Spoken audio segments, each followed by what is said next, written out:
नमस्कार, आप देख रहे हैं सी इंडिया न्यूज, एक अनदेखा सच, और मैं हूं आपके साथ अनीशा। G20 शिखर सम्मेलन की अध्यक्षता प्रधानमंत्री नरेंद्र मोदी के नेतृत्व में भारत कर रहा है, जिसकी कृषि समूह से जुड़ी महत्वपूर्ण बैठक इंदौर में आयोजित की जा रही है। 13 फरवरी से लेकर 15 फरवरी तक इंदौर में होने वाले इस सम्मेलन में 30 देशों और कृषि से जुड़े अंतर्राष्ट्रीय संस्थाओं के 79 डेलीगेशंस इस बैठक में हिस्सा लेंगे, जो कृषि क्षेत्र में सुधार के लिए मंथन करेंगे। G20 की कृषि समूह की इस महत्वपूर्ण बैठक का शुभारंभ प्रदेश के मुख्यमंत्री शिवराज सिंह चौहान ने ग्रैंड शेराटन होटल में किया। इंदौर की गौरवशाली परंपरा के अनुरूप मेहमानों का स्वागत सत्कार किया गया, जिससे वह अभिभूत है।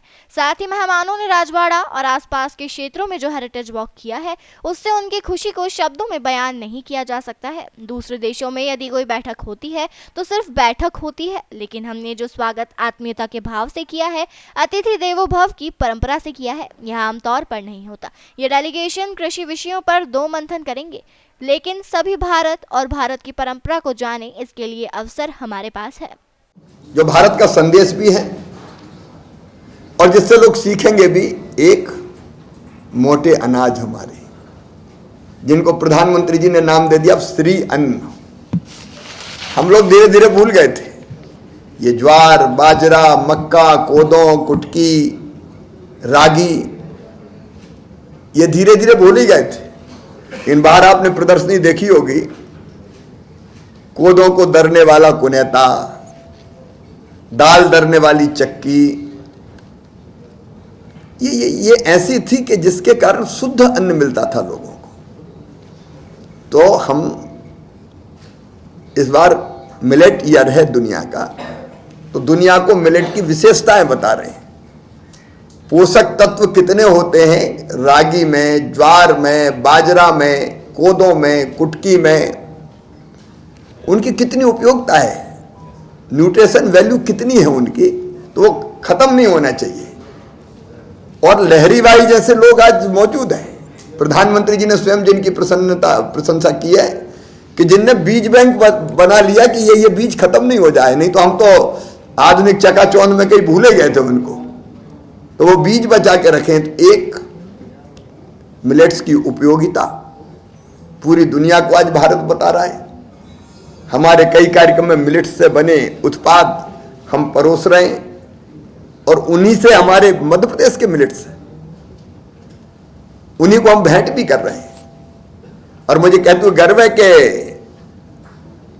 जैविक खेती में मध्य प्रदेश हिंदुस्तान में नंबर 1 है। 17.5 लाख हेक्टेयर में हम जैविक खेती कर रहे हैं, ऑर्गेनिक फार्मिंग, जो लोगों के स्वास्थ्य के लिए जरूरी है।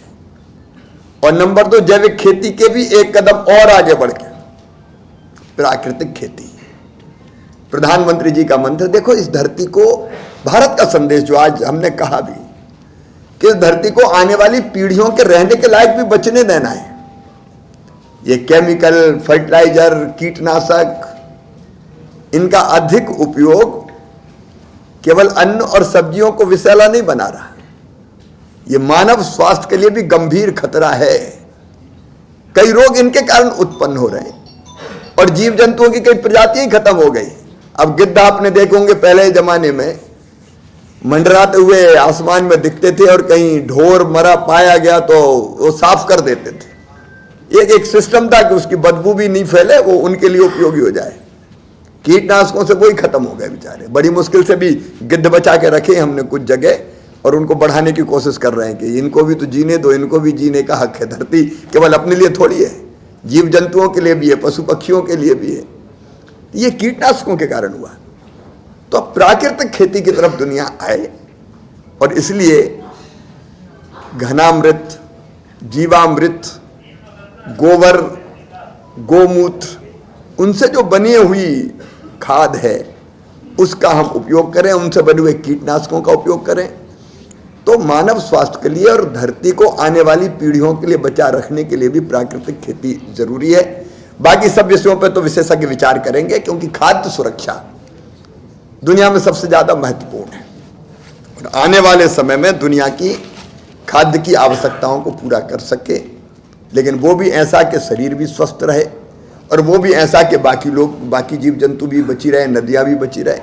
ऐसे अनेकों विषयों पर खाद्य सुरक्षा और पोषण, sustainable agriculture, climate smart approach, inclusive agri value chains और फूड सिस्टम, एग्रीकल्चर के ट्रांसफॉर्मेशन के लिए डिजिटाइजेशन वगैरह सारे विषयों पर ये विद्वान चर्चा करेंगे और इस चर्चा से, इस मंथन से निश्चित तौर पर अच्छे निष्कर्ष निकलेंगे, वो देश और दुनिया के काम आएंगे। वहीं प्रेस वार्ता कर प्रदेश के मुख्यमंत्री ने आयोजन के बारे में जानकारी देते हुए मीडिया कर्मियों के सवालों के जवाब दिए। मुख्यमंत्री शिवराज सिंह चौहान ने कहा कि जैविक खेती में मध्य प्रदेश हिंदुस्तान में नंबर 1 है। 17.5 लाख हेक्टेयर में मध्य प्रदेश जैविक खेती कर रहा है, जो लोगों के स्वास्थ्य के लिए जरूरी है, जिसका हमें गर्व है। एक्सटेंशन VO3 जैविक खेती के भी आगे अब हम प्राकृतिक खेती की ओर अपने कदम बढ़ाएंगे, क्योंकि इस धरती को हमें आने वाली पीढ़ी के लिए बचा कर रखना है। केमिकल फर्टिलाइजर और रासायनिक खादों से अधिक उपयोग केवल अंडा और सब्जियों को विषैला नहीं बनाता, ये मानव स्वास्थ्य के लिए भी गंभीर खतरा है। प्राकृतिक खेती के लिए दुनिया आगे आए, इसलिए हम घनामृत, जीवामृत, गौमूत्र और गोबर, इनसे जो बनी हुई खाद और कीटनाशक का हम उपयोग करें, जो मानव स्वास्थ्य के लिए और आने वाली पीढ़ी के लिए धरती को बचाए रखने का महत्वपूर्ण कदम होगा। बाकी अन्य विषयों पर भी विशेषज्ञों द्वारा भी चर्चा की जाएगी। मित्रों, हमारे लिए गर्व का विषय है, गौरव का विषय है, मध्य प्रदेश के लिए, विशेषकर इंदौर के लिए, कि G20 जिसकी अध्यक्षता प्रधानमंत्री जी के नेतृत्व में भारत कर रहा है, उसके कृषि समूह की बहुत महत्वपूर्ण बैठक मध्य प्रदेश में अपने इंदौर में रखी गई है। और इस बैठक में 30 देशों से 12 अंतर्राष्ट्रीय संस्थान जो एग्रीकल्चर के क्षेत्र में काम करते हैं, उनसे लगभग 89 डेलीगेट्स इसमें भाग ले रहे हैं। इंदौर की गौरवशाली परंपरा के अनुरूप बाहर से आए हुए डेलीगेट्स का, प्रतिनिधियों का यहाँ परंपरागत स्वागत किया गया, जिससे वो अभिभूत है। और विशेषकर जो हेरिटेज वॉक किया उन्हें आज राजवाड़ा और आसपास, इससे उनकी खुशी का शब्दों में बयान नहीं किया जा सकता। बैठ के कई जगह होती है, दूसरे देश में बैठक होती है तो केवल बैठक होती है। ऐसा स्वागत जो हमने आत्मीयता के भाव से किया है, अतिथि देवो भव की परंपरा से, ये आमतौर पर नहीं होता। इस आत्मीयता, स्नेह और प्रेम से हमारे मेहमान प्रतिनिधि प्रसन्न है, गदगद है। वो मांडवगढ़ भी जाएंगे। और देखिए, हमें भी एक अवसर है। ये समूह कृषि और कृषि से जुड़ी हुई जो चिंताएं और समस्याएं दुनिया के सामने हैं, उन पर तो चर्चा करेगा ही, लेकिन वो भारत को जाने, भारत की संस्कृति को जाने, भारत के संस्कार जाने। ये अवसर है हमारे पास। और इसलिए मध्य प्रदेश में T20 की बैठक भोपाल में हुई तो हमने ऐसी परंपरागत उनका स्वागत किया।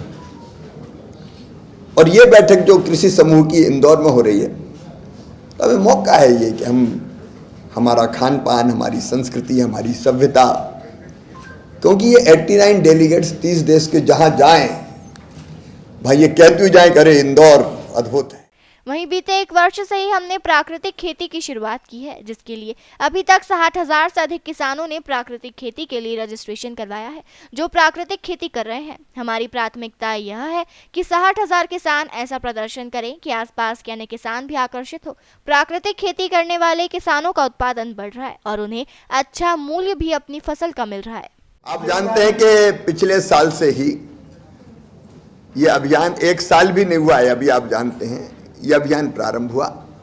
और मुझे ये बताती हुई खुशी है कि इस साल 60,000 किसानों ने ऑर्गेनिक फार्मिंग के लिए, और प्राकृतिक खेती के लिए उन्होंने रजिस्ट्रेशन करवाया।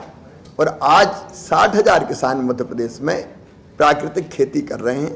हमारी कोशिश है कि इन 60,000 ये ऐसा प्रदर्शन करे कि जिससे देख के आसपास के किसान भी आकर्षित हो। ये काम ऐसा नहीं है कि आप दादागिरी से थोपने की कोशिश करें। ये काम जब वो देखेंगे और देखेंगे कि जो प्राकृतिक खेती कर रहे हैं उनका उत्पादन बढ़ भी रहा है और उसकी कीमत भी बढ़ी हुई मिलेगी, तो एक के बाद एक दूसरा किसान प्रेरित होगा और उससे सीखने की कोशिश करेगा। तो मुझे लगता है धीरे धीरे हम वो माहौल बना देंगे जिससे लोग और बड़ी संख्या में किसान प्राकृतिक खेती से जुड़ेंगे। तमाम खबरों के लिए जुड़े रहिए हमारे साथ और देखते रहिए सी इंडिया न्यूज़, एक अनदेखा सच।